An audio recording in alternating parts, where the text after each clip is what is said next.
kita sudah punya gedung yang baru, gedung VBI ini.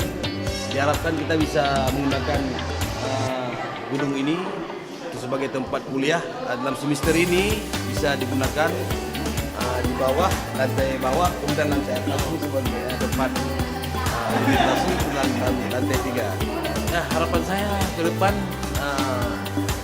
setelah ada gedung baru ini, diharapkan kepada baik pegawai maupun para pimpinan agar dapat melaksanakan tugas sesuai dengan SOP yang masing-masing.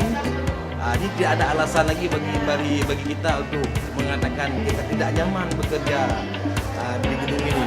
Jadi kita harapkan semua aktivitas kita ini, aktivitas akademik berjalan dengan baik, sesuai dengan peraturan yang berlaku. Dan juga kita harapkan kepada pimpinan tertinggi